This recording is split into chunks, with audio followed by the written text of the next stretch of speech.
Hello. हाँ, तो last class में मैंने डिस्कस किया था अर्ली वैदिक पीरियड के बारे में। एंशियंट हिस्ट्री में अभी तक मैंने अर्ली वैदिक पीरियड तक कवर कर लिया है। तो अगर आपने लास्ट क्लासेस नहीं देखी हैं तो वो आप देख लो। अर्ली वैदिक पीरियड लास्ट में लेटर वैदिक पीरियड कवर होगा। इसके पहले एंशियंट हिस्ट्री की और भी हिस्ट्री में आऊँगा। और प्री और मेंस कैसे प्रिपेयर होगा, कौन कौन सी बुक्स होंगी, इस पे भी वीडियोस बन चुकी हैं, तो वो वीडियो भी आप देख लो। और भी आरएमएस स्टेप बाय स्टेप में प्लेलिस्ट में हुआ था। ठीक है। 1000 से 600 बीसी हो गया हमारा later Vedic period. It is said that the discovery of iron around 1000 BC marks the beginning of LVP. अगर आपसे कोई पूछता है कि लेटर वैदिक पीरियड कब से स्टार्ट हुआ, आप ये बोलो कि जब से डिस्कवरी ऑफ आयरन हुई उसके बाद के पीरियड को हम लेटर वैदिक पीरियड कर सकते हैं। वैदिक एज था पूरा का पूरा। तो वैदिक एज में जहां से हमें आयरन की डिस्कवरी हमें मिली, उस पीरियड के बाद के काल को हम क्या बोल देते हैं? Letter Vedic period. ठीक है। लेटर वैदिक पीरियड बिगिनिंग था। It was discovered from places like Atranji Khera and Jakhira in western UP. Atranji Khera और जखीरा वेस्टर्न यूपी का पार्ट है। तो यहाँ से क्या मिला? वेस्टर्न यूपी मतलब ये मेरठ गाजियाबाद का जो पार्ट है वो क्या है? Western UP. तो वेस्टर्न यूपी के पार्ट से आपका क्या मिला? अतरंजी खेड़ा और जखीरा से हमें क्या मिला? सबसे पहले आयरन क्या था? मिला था। अगर आपसे कोई पूछता है कि सबसे पहले आयरन कहाँ मिला, तो आप बोलोगे अतरंजी खेड़ा और जखीरा। कहाँ पे? वेस्टर्न यूपी में। ठीक है। और जब आयरन आपको मिल गया, उसके बाद के पीरियड को हम लेटर वैदिक पीरियड बोलते हैं। ठीक है। अब देखो, जखीरा कितना फेमस नेम है। कभी कभी आप पेपर में पढ़ते हो, जब हिंदी के वर्ड्स यूज होते हैं तो वहां पे यूज होते हैं कि इसका जखीरा मिला। तो जखीरा क्या है? मतलब एक प्लेस है जहां से आयरन क्या हुआ था? डिस्कवर हुआ था। With iron, sharp tools were created which facilitated in clearing the dense forest of Gangetic। अब आएगा मजा। क्यों? क्योंकि अब मिल चुका है आयरन। आयरन मतलब लोहा। अब क्या मिल चुका है? हमें लोहा मिल चुका है। और जैसे ही लोहा मिला, हम तरह तरह के औजार बना सकते हैं, क्योंकि आयरन के टूल बहुत ज्यादा शार्प हो सकते हैं। तो अब हम बहुत ज़्यादा शार्प क्या बनाएंगे? टूल्स बनाएंगे। और उन टूल्स को लेकर के हम क्या करेंगे? जो डेंस फॉरेस्ट हैं गंगेटिक प्लेन में गंगा के किनारे किनारे बहुत डेंस फॉरेस्ट हुआ करते थे। तो अब हम क्या करेंगे? वो जो गंगा के किनारे किनारे डेंस फॉरेस्ट हैं, अब हमने उसका सफाया करना शुरू किया। अब हमने प्रकृति के साथ खिलवाड़ करना शुरू कर दिया। जैसे ही हमें लोहा मिला। क्यों? क्योंकि क्योंकि अब लोहे से, आयरन से ऐसे ऐसे टूल्स बनाए जा सकते हैं जिसको कभी किसी ने ना देखा था ना सुना था। बहुत ही ज़्यादा शार्प टूल और बहुत ही ज़्यादा इफेक्टिव काटने के लिए और आसानी से फॉरेस्ट को साफ करने के लिए अब वो टूल्स यूज होने लगे। प्रकृति के साथ खिलवाड़ स्टार्ट हो गया। More very fertile land was available for agriculture practices. अब बात क्या थी? ऐसा कर क्यों रहे थे लोग? डेंस फॉरेस्ट को काट क्यों रहे थे? इसलिए काट रहे थे क्योंकि वो गंगा के किनारे के मैदान थे। और गंगा के किनारे के मैदान जो होते हैं, वो जमीन जो होती है वो बहुत ज़्यादा फर्टाइल होती हैं। बहुत ज़्यादा उसमें खनिज पदार्थ जो नदियाँ लेके आती हैं अपने साथ, उसकी वजह से वो ज़मीन जो होती है वो बहुत ज़्यादा फर्टाइल होती है। जब बहुत ज़्यादा फर्टाइल होगी तो वहाँ बहुत ज़्यादा क्या होगा? एग्रीकल्चर होगा, बहुत ज़्यादा अनाज होगा। और इस चक्कर में लोगों ने साफ करना शुरू कर दिया जंगलों को, क्योंकि उन्हें एग्रीकल्चर करने में आसानी हो। ठीक है। और लैंड भी उन्हें अच्छी मिल सके एग्रीकल्चर वाली।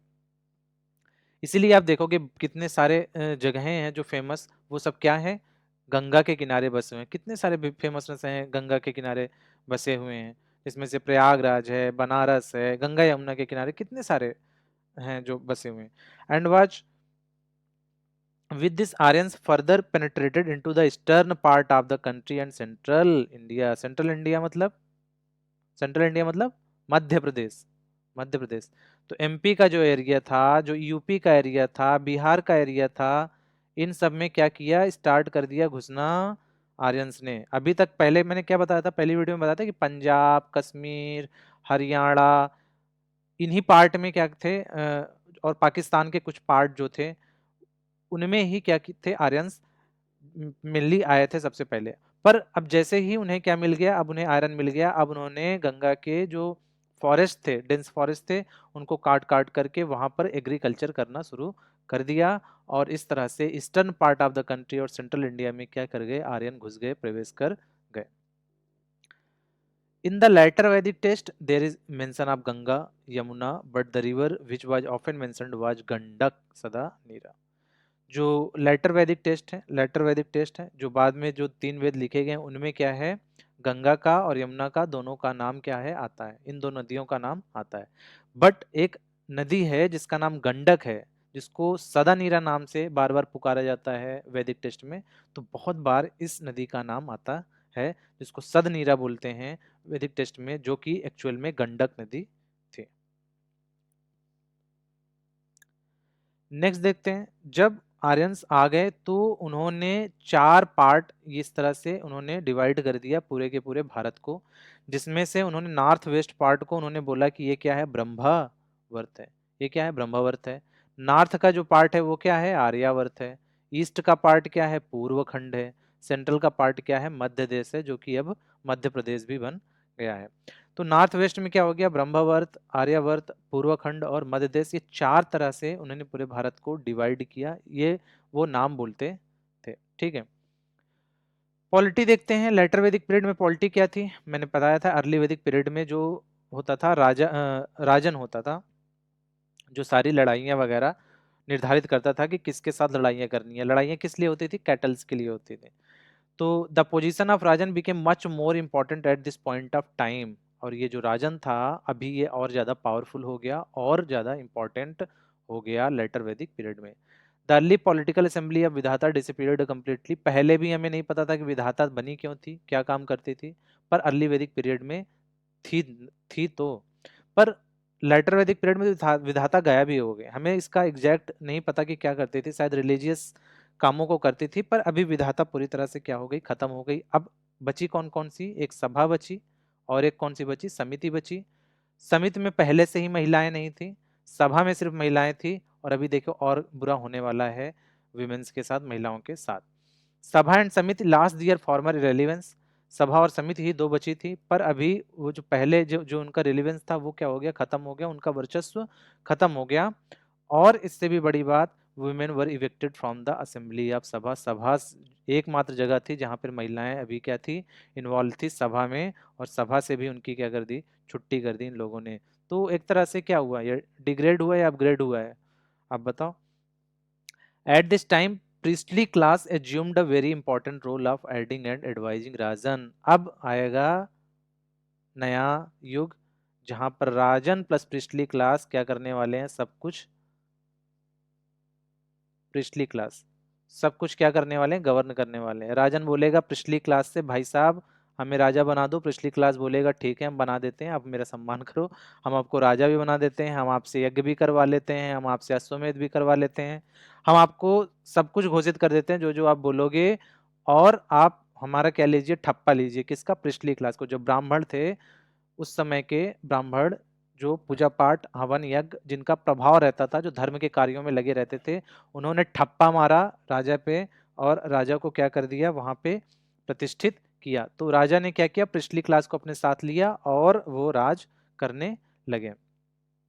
To confer supreme power to rajan, the priestly class devise ritual sacrifices which are as follows. राजन लोगों के बीच लोकप्रिय हो और राजन का महत्व बढ़ सके, और राजन अपना जो है पावर, सुप्रीम पावर लोगों के ऊपर क्या कर सके, लगा सके, मतलब थोप सके, इसके लिए प्रिस्टली क्लास ने बहुत सारे रिचुअल्स बनाए, बहुत सारे रिचुअल्स बनाए, और उन्होंने सैक्रिफाइसेस स्टार्ट कर दिया, जो कि इस तरह से 3 मेन सैक्रिफाइसेस लिख के आती हैं वैदिक टेस्ट में। वो ये थी, एक था राजसूया, वाजपेय और अश्वमेधा। तो राजसूय में क्या था, in this ceremony the accession of rajan to the throne happened with the blessings of priestly class. Priestly class बोला था तथास्तु भवा, तो राजा क्या बन जाता था, राजन क्या बन जाता था, एक तरह से सर्वे सर्वा हो जाता था उस पूरे लैंड का, या बोलो पूरे समाज का, जो भी जितना भी उसके कंट्रोल में था, राजन के कंट्रोल में, उस कम्युनिटी के कंट्रोल में। राजन क्या था, एक तरह से कम्युनिटी थी जिसका हेड हुआ करता था। तो जितनी कम्युनिटी उसके कंट्रोल में रहती थी, प्रिस्टली क्लास से क्या लेता था वो, प्रिस्टली क्लास का ठप्पा लगवाता था, और राजसूया ये सेरेमनी होती थी, राजसूया सेरेमनी के थ्रू वो क्या बन जाता था, सर्वे सर्वा बन जाता था उस कम्युनिटी का। दूसरा था वाजपेय। इस सेरेमनी में क्या होता था, इस सेरेमनी में एक स्पोर्ट्स इवेंट होता था जिसमें चैरियट रेस होती थी, मतलब रथों के बीच क्या होता था, आपस में रेस होती थी, और ये राजा के द्वारा क्या किया जाता, ऑर्गेनाइज किया जाता था। तो एक तरह का स्पोर्ट इवेंट था वाजपेयी में। और जब ये स्पोर्ट खत्म होता होता था तो एक grand feast was thrown to the public, एक भंडारा दे दिया जाता था लोगों को, भंडारे के हिसाब से, मतलब भंडारे की तरह क्या देता था राजा, स्पोर्ट्स इवेंट कराता था जिसमें रथों के बीच आपस में क्या होती थी, कंपटीशन होती थी, प्रतिस्पर्धा होती थी। और जब ये स्पोर्ट खत्म हो जाता था तो राजा एक तरह का भंडारा दे देता था लोगों को, सब आराम से खाते पीते, मस्ती से खाते पीते थे और घर चले जाते थे राजा को नमस्कार करके। अश्वमेधा, इसके बाद एक तीसरा भी था जिसमें अश्वमेधा था, और ये आई थिंक सबसे अजीबोगरीब था, जिसमें बहुत सारे पशुओं की बलि दी जाती थी, और वो पशु जिन्होंने कुछ भी नहीं किया है उनकी बलि दी जाती थी।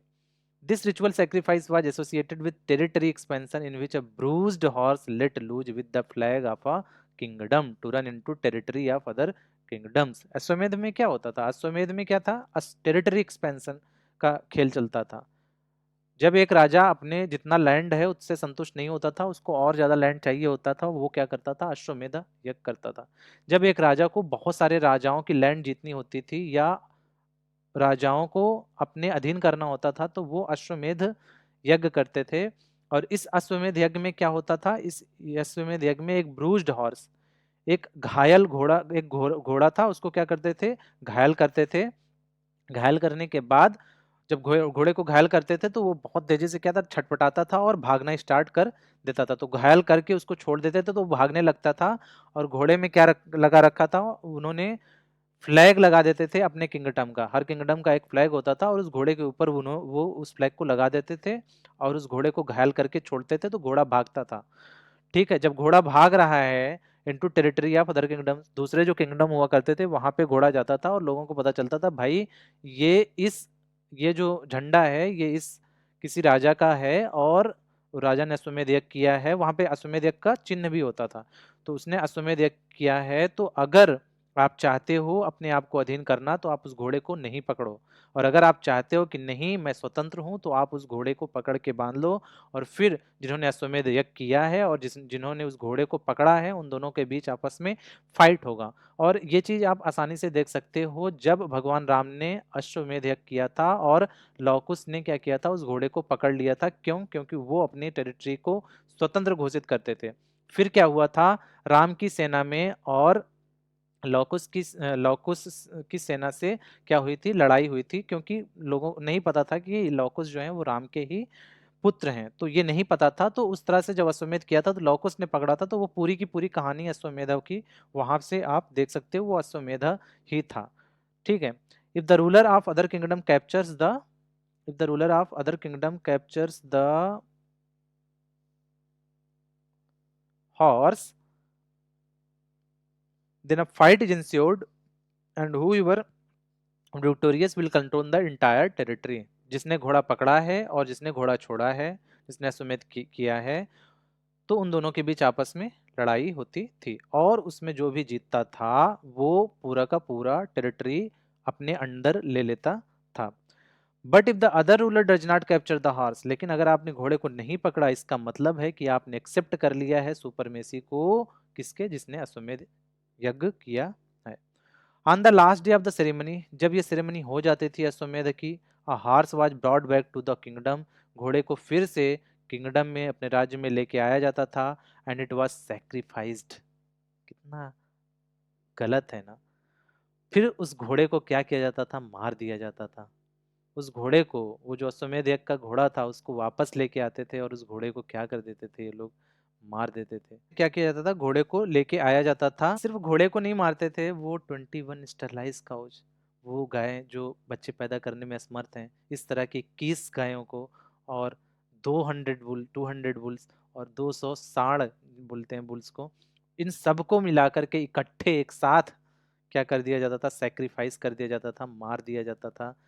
ये लोग पुण्य कर रहे थे, कौन सा पुण्य कर रहे थे मेरी समझ में नहीं आता।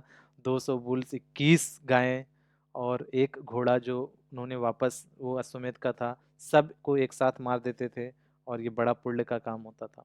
तो इस तरह के अंधविश्वास, इस तरह की कुरीतियों के साथ क्या थे, लोग एकदम पूरी तरह से उसमें डूब चुके थे और लोगों को पता भी नहीं था। आप बताओ ये कौन सा तरीका है सेक्रीफाइस करने का इतने जानवरों को एक साथ, ये जस्टिफाइड है या अनजस्टिफाइड है? इकोनॉमी ड्यूरिंग एलवीपी, इकोनॉमी देखना, eight this point of time land became the most important economic wealth. पहले क्या था, कैटल था, अर्ली वैदिक पीरियड में कैटल था, लेटर वैदिक पीरियड में लैंड हो गया, सब कुछ अब लैंड हो गई, सारी कुछ जमीन का अब महत्व हो गया कैटल से भी ज्यादा। अब जो बैटल्स भी होने लगी, मैंने अभी बताया, अब बैटल्स जो भी होने लगी वो क्या होने लगी, लार्ज एरियाज ऑफ लैंड, ज़्यादा से ज़्यादा लैंड पर कब्जा हो सके, इस चीज़ के लिए अब लड़ाइयाँ हो रही थी। अब कैटल्स की लड़ाइयाँ नहीं, बल्कि लैंड के लिए लड़ाई स्टार्ट हो गई। सबको क्या चाहिए था, सबको ऐसा लैंड चाहिए था जो बहुत ज़्यादा उर्वर हो, जहाँ पे बहुत ज़्यादा एग्रीकल्चर होता हो, इस तरह के लैंड जीतने के लिए लोग एकदम से लड़ाई करने के लिए तैयार रहते थे। The importance of land is highlighted in later Vedic texts with the term rashtra. और अगर आपको वैदिक टेस्ट में पढ़ना हो कि कैसे आपको पता चलता है कि इम्पोर्टेंस थी इतनी ज़्यादा लैंड की, तो वहाँ पे आपको एक वर्ड मिलेगा राष्ट्र। तो राष्ट्र, इस वर्ड की वजह से हम जान सकते हैं कि लैंड की बहुत ज़्यादा इंपॉर्टेंस हो चुकी थी। There was no formal system of taxation, tax वगैरह लेने का कोई ऐसा अभी भी सिस्टम नहीं बनाया था। पुराना वाला जो सिस्टम था, मतलब कंट्रीब्यूट कर देते थे लोग भाग या बाली की रूप में, किसको, राजन को। तो भाग और बाली जैसे पहले देते थे, वैसे ही अभी भी कंट्रीब्यूशन चल रहा था, कोई ऐसे टैक्सेशन का तरीका उन्होंने नहीं बनाया था। अगर सोसाइटी की बात करें तो women did not have any political rights, मैंने बताया कि सब विधाता तो खत्म कर दी, सभा में जो कुछ महिलाएं थी उनको भी क्या कर दिया, उनके राइट्स को क्या कर दिया, उन्होंने छीन लिया, अब सभा में भी महिलाएं नहीं है। At this point time as they were no more members of Sabha and Vidatha, मैंने पहले बताया कि सभा और विधाता की अब वो मेंबर नहीं थी। एजुकेशनल जो डिस्कोर्स था was still open to women, कम से कम एक अच्छा काम किया था कि महिलाएं अब भी पढ़ सकती थी, उनके पढ़ने पर बैन नहीं था, मतलब पढ़ सकती थी वो जो भी चाहे पढ़ना, ठीक है, ये कम से कम अच्छी बात थी। They were allowed to participate, और वो पार्टिसिपेट भी कर सकती थी intellectual, were allowed to participate in intellectual body debates and discussions, तो वो क्या थे, उन्हें अलाउ था कि वो पार्टिसिपेट कर सकते थे इंटेलेक्चुअल डिबेट्स में और डिस्कशन में। तो महिलाएं अभी भी क्या कर सकती थी, शास्त्रार्थ वगैरह कर सकती थी, इंटेलेक्चुअल डिबेट्स कर सकती थी। तो इस तरह से मतलब एक तरह से पूरी तरह से अधिकार नहीं छीने गए थे महिलाओं के। Gandharva vivah was not encouraged at this point of time, गंधर्व विवाह क्या था, वो जो लव मैरिज हुआ करते थे जो गंधर्व विवाह बोलते, तो वो इनकरेज नहीं किया जाता था eight this point of time, ठीक है। तो उतना मतलब लव मैरिज को उतना प्रिफर नहीं करते थे, लव मैरिज को उतना इम्पोर्टेंस नहीं दिया जाता था अभी के टाइम से। इसके बाद है अनुलोम विवाह एंड प्रतिलोम विवाह, ये दो विवाह क्या थे, बहुत ज़्यादा प्रचलन में थे। अनुलोम विवाह का मतलब था कि एक हायर कास्ट मैन था getting into married to lower class women was allowed. अगर कोई मैन था जो हायर कास्ट का था, वो क्या कर सकता था, लोअर क्लास की महिला से शादी कर सकता था।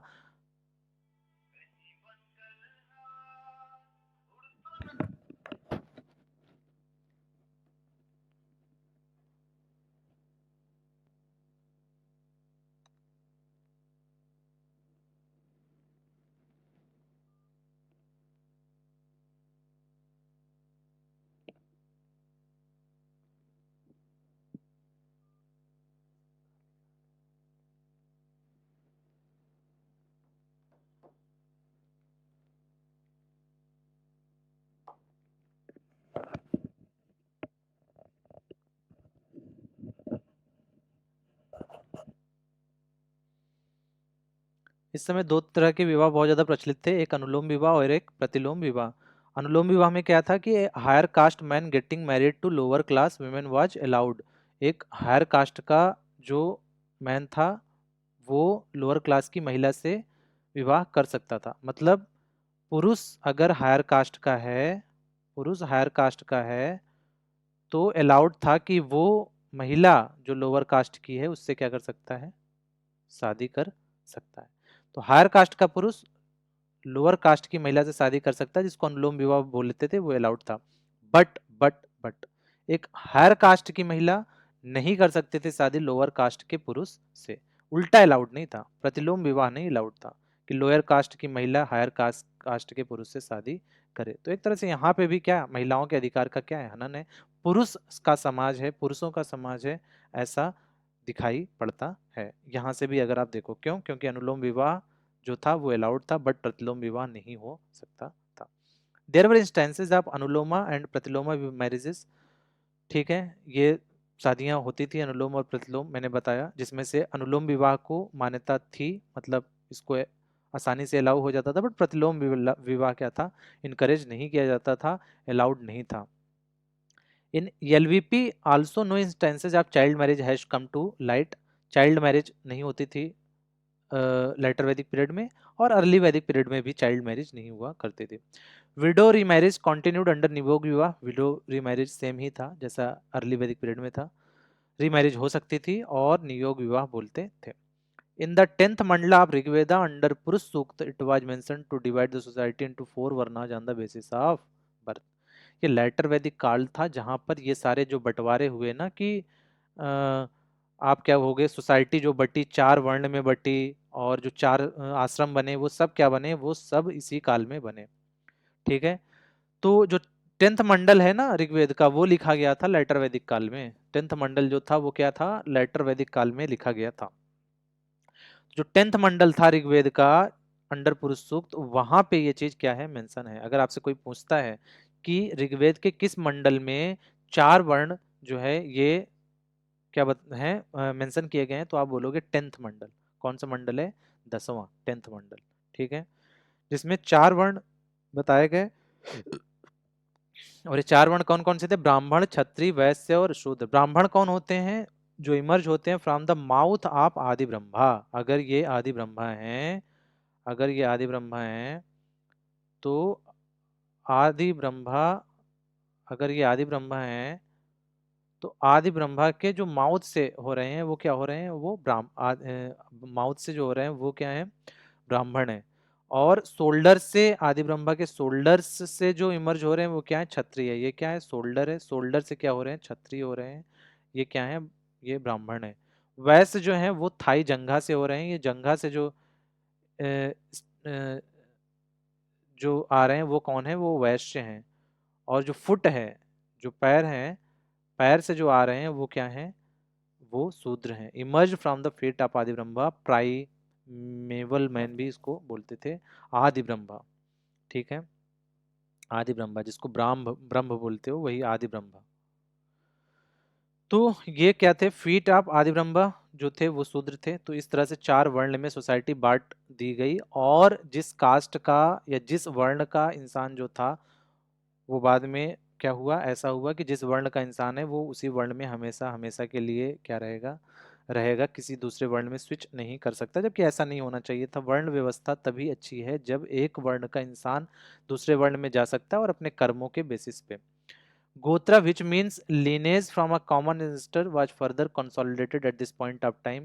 गोत्र सिस्टम स्टार्ट हो गया, और आज भी ये डीप रूटेड है गोत्र सिस्टम इंडियन सिस्टम में। मैंने बहुत बार देखा है, आज भी लोग अपने गोत्र को लेकर के प्राउड फील करते हैं, और आज भी गोत्र के बेसिस पे शादियां भी हो रही हैं, और आज भी कुंडली मिलाने में या कुंडली वगैरह में गोत्र का बहुत बड़ा स्थान है, बहुत ऊंचा स्थान होता है। Ancestor was further consolidated eight this point of time. तो गोत्र क्या था, ये चीज स्टार्ट हो गई। ब्राह्मण्स एडवाइज्ड, और सब गोत्र को लेकर इतने कॉन्शियस क्यों रहते थे, इसीलिए रहते थे क्योंकि सब चाहते थे कि हम ब्राह्मण में हैं, और ब्राह्मण को सबसे ज्यादा फायदा होता था क्योंकि वो अपने आप को सबसे श्रेष्ठ मानते थे। तो सिर्फ इसलिए कि वो ब्राह्मण जाति में पैदा हो गए हैं, सिर्फ इसलिए कि ब्राह्मण किसी का गोत्र है, वो सम्मान का पात्र बन जाता था। वो हर एक प्रिविलेज उसे मिल जाती थी सिर्फ इसलिए कि वो उस गोत्र में, उस कास्ट में पैदा हो गया है। That is the worst thing which can happen with anybody, with any community, with any राष्ट्र। जो खराब से खराब चीज हो सकती है किसी देश में या किसी कम्युनिटी में, वो ये है कि आपको बर्थ से सारे प्रिविलेजेस मिल जाएं, बर्थ से सारे राइट्स मिल जाएं, आपको कुछ भी नहीं करना पड़े, और आप सोने की, एक तरह से बोलते हैं ना, सोने की थाली लेकर के आप पैदा हो जाओ, आपको कुछ भी नहीं करना पड़ा और आपके पास सब कुछ है। और एक इंसान जिसके पास बहुत ज़्यादा क्षमताएं हैं, पर सिर्फ इसलिए कि वो सेम कास्ट में पैदा नहीं हुआ और उसे बहुत ज़्यादा एफर्ट करना पड़ा। और डॉक्टर अंबेडकर इसके बहुत बड़े नाम निकल के आते हैं, जो एक ऐसी कास्ट में पैदा हुए जिनमें कोई भी प्रिविलेज नहीं था, फिर भी भारत का संविधान उन्होंने बनाया, भारत के संविधान में इतना बड़ा कंट्रीब्यूशन किया। और आज भी लोग क्या करते हैं, भीमराव अम्बेडकर को लोग क्या करते हैं, आज भी सम्मान से उनका आदर करते हैं। तो ये एक तरह से अच्छी चीज़ नहीं होती अगर आपको इस बेसिस पे आपको प्रिविलेजेस नहीं मिलते कि आप कितना बढ़िया अपने अपने अपने जीवन में कर रहे हो, उसके बेसिस पे प्रिविलेजेस मिलनी चाहिए। आप ब्राह्मण हो या नहीं हो, ये इस बात से डिसाइड होना चाहिए कि आपने अपनी लाइफ के साथ कैसा व्यवहार किया, या आपने अपने जीवन को कैसा जिया है, उसके बेसिस पे आप ब्राह्मण हो या फिर आप कोई और वर्ण के हो सकते हो। सिर्फ इसलिए कि आप किसी कास्ट में पैदा हो गए, आप ब्राह्मण नहीं हो, ऐसा होना चाहिए एक तरह से सिस्टम। पर सिस्टम को क्या था, अपने तरह से लोगों ने ढाल लिया। क्यों क्यों क्योंकि सब चाहते हैं कि हमारे बेटे और हमारे बेटों के बेटे, और हमारे बेटों के बेटे क्या रहे, सब क्या रहे, सुरक्षित हो जाएं। ठीक है।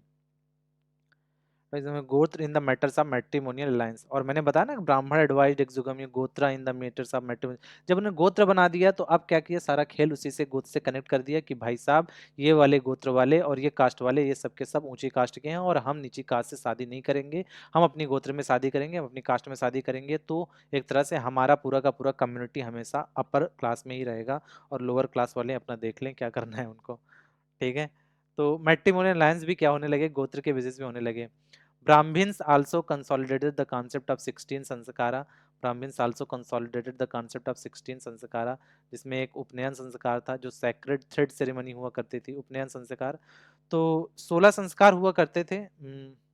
आपको याद करने की जरूरत नहीं है। धान वन, जैसे गर्भाधान था, पुंसवन था, सीमांतो अन्यन था, सीमांतो अन्यन था, नामकरण था, जात कर्म था। तो इस तरह से क्या थे, 16 संस्कार थे। मुझे तो 16 के 16 संस्कार याद हैं, बट आपको याद नहीं करना है, आपको 2-3 संस्कार ही याद करने हैं। जिसमें से एक उपनयन था। उपनयन क्या था, सैक्रेड थ्रेड सेरेमनी। आपने आज भी देखा होगा, अगर आप कभी पता नहीं कितने लोग ने ये चीज़ देखी है कि एक धागा होता है जो जिनका उपनयन संस्कार हो जाता है, जिन लोगों का, ब्राह्मण में ज्यादातर आप देखोगे कि वो क्या करते हैं, एक धागा होता है। तो उस धागे को पवित्र मानते हैं, वो सैक्रेड थ्रेड होता है। तो वो जो सेरेमनी हुआ करती थी उसको बोलते थे उपनयन संस्कार। इसके अलावा मैरिज सेरेमनी हुआ करती थी, जिसको विवाह संस्कार बोलते थे। क्या हुआ करता था, विवाह संस्कार। मैरिज सेरेमनी होती थी, मैरिज सेरेमनी तो आज भी होती है। तो वो तरह से क्या है, जो विवाह होता है उसमें जो जो कुछ भी कर्म रिचुअल्स होते हैं, वो सब क्या हैं, विवाह संस्कार के अंतर्गत आते हैं। इसके अलावा अंत्येष्टि होती थी, जब इंसान मर जाता है तो बहुत सारे रिचुअल्स होते हैं, तो वो क्या है, एक तरह से उसका अंत्येष्टि संस्कार हो रहा है। ठीक है।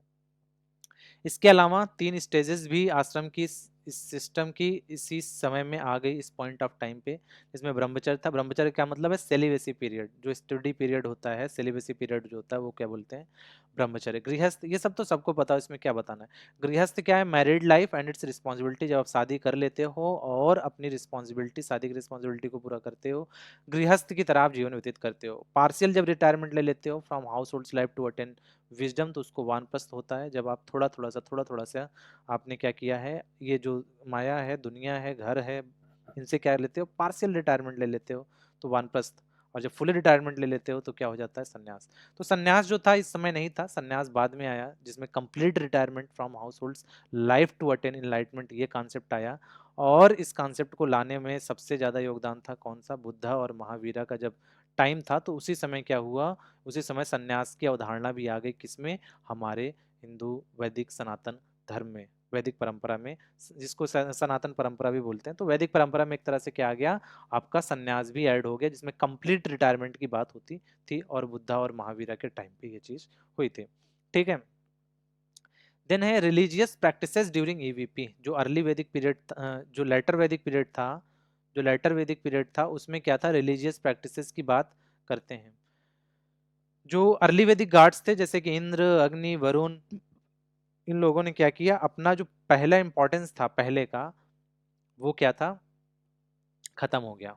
वो क्या हो गया, खत्म हो गया। अब लोगों ने इंद्र, अग्नि, वरुण, इन इन इन गॉड्स को उतना इंपॉर्टेंस नहीं दिया जितना उन्होंने दिया इंपॉर्टेंस किसको, प्रजापति यानी ब्रह्म को। अब क्या हुआ, ब्रह्म का कॉन्सेप्ट इस समय आ गया। और ब्रह्म कौन था, क्रिएटर ऑफ द यूनिवर्स, जिसने इस संसार को बनाया है वो क्या है, था ब्रह्म था, जिसको प्रजापति भी बोलते थे। सारी पूजा, सारे मंत्र सब इसी के लिए लिखे जाते थे। Emerge as the most important god. इस समय ये सबसे ज्यादा महत्वपूर्ण क्या थे, भगवान थे। मोरोवर रुद्र भी थे एंड विष्णु भी थे। तो आप जो त्रिदेव बोलते हो, त्रिदेव ब्रह्मा विष्णु महेश, तो इस समय इसका कॉन्सेप्ट क्या था, चल रहा था। रुद्र भी थे जिनको शंकर बोलते हैं, यानी रुद्र मतलब शिव शंकर भोलेनाथ। एंड विष्णु, विष्णु वही विष्णु का, विष्णु भगवान, ये भी क्या थे, प्रोमिनेंट गॉड्स थे ब्रह्मा के साथ। The mode of worship eight this point time was through prayers, अभी प्रेयर हुआ करती थी। रिसाइटेशन ऑफ मंत्र, मंत्र जाप हुआ करता था। यज्ञ का क्या हुआ करता था, यज्ञ हुआ करता था। और क्या हुआ करता था, सैक्रिफाइसेस, जो बलिदान हुआ करते थे वो अब भी कंटिन्यू थे। तो बलिदान, ये सारे तरीके थे मोड ऑफ वर्शिप के। प्रेयर करते थे लोग, मंत्रोच्चारण करते थे, यज्ञ हवन करते थे और बलिदान दिया करते थे, सैक्रिफाइसेस किया करते थे। The objective of the worship was to seek material gain, wealth and prosperity, but it was not for spiritualism. जो स्टार्टिंग में था, अर्ली वैदिक पीरियड में क्या था, अर्ली वैदिक पीरियड में लोग जो कुछ भी पूजा पाठ करते थे, धर्म के नाम पे जो कुछ भी वो कर रहे थे, वो सिर्फ इसलिए कर रहे थे कि उन्हें कुछ मटेरियल गेन मिल जाए, धन मिल जाए, पैसा मिल जाए, शोहरत मिल जाए, नाम मिल जाए, खाने को मिल जाए, ये सारी चीज़ों के लिए वो पूजा पाठ किया करते थे। But in the later half of the LVP, जो बाद में लेटर वैदिक पीरियड के बाद का जो पार्ट था, लेटर हाफ, बाद में उन्होंने क्या किया, progressive section of the society started a reform movement whereby they emphasised spiritualism to be the most important objective of worship. अब स्पिरिचुअल का कॉन्सेप्ट आया, अब स्पिरिचुअलिज्म का कॉन्सेप्ट आया। मतलब ये कि अब हम पूजा पाठ इसलिए नहीं करेंगे कि हमें खाना और पैसा चाहिए, बेटे की शादी चाहिए या नौकरी चाहिए, इसके लिए नहीं करेंगे हम पूजा पाठ। अब हम पूजा पाठ करेंगे इस चीज के लिए कि अब हमें क्या करना है, हमें मुक्त होना है, हमें मुक्त होना है, हमें जो है इनलाइटमेंट पाना है, हमें स्पिरिचुअलिज्म को क्या करना है, फॉलो करना है, उस पाथ को, उस पाथ पे चलना है। इसका मतलब था इनलाइटमेंट पाना, मुक्त होना, फ्री होना। तो ये सब कॉन्सेप्ट क्या हुए, लेटर वैदिक पीरियड में आने स्टार्ट हो गए। और अब जो पूजा पाठ का महत्व था वो स्पिरिचुअलिज्म से स्पिरिचुअल हो गया, मतलब उससे जाके जुड़ गया। और अब मटेरियल गेन के लिए नहीं, बल्कि सेल्फ इनलाइटमेंट के लिए या सेल्फ गेन के लिए जो होने लगा, वो पूजा पाठ होने लगे। तो इस तरह से लेटर वैदिक पीरियड क्या हो जाता है, लेटर वैदिक पीरियड भी आपका क्या हो जाता है, खत्म हो जाता है।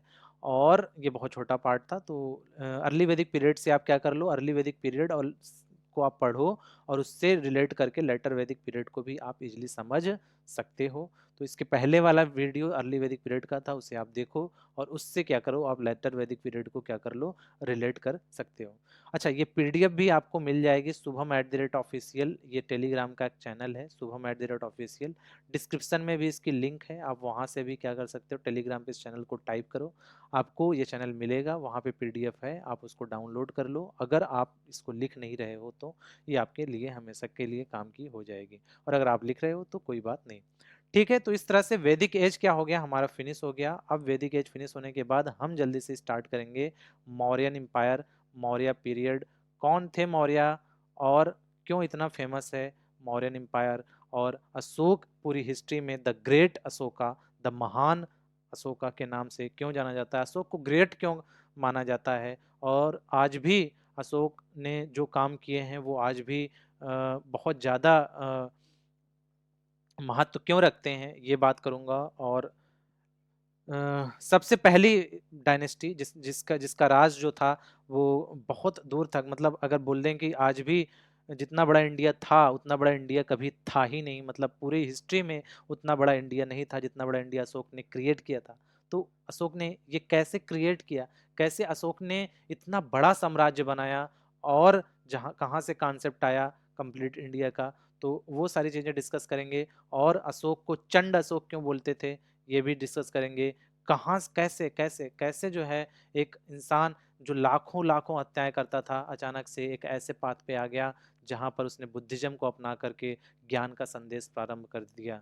तो बैर अशोक से धम्म अशोक कैसे हुए, ये हम उस वीडियो में बात करेंगे कि किस तरह से एक चंडाल, जिसको चंड अशोक बोलते थे, वो एक ऐसे अशोक के रूप में बन गया जिसको दुनिया आज भी याद करती है उसके कामों के लिए। उसने नेक्स्ट वीडियो में मौर्य पीरियड के साथ मिलते हैं। Thank you.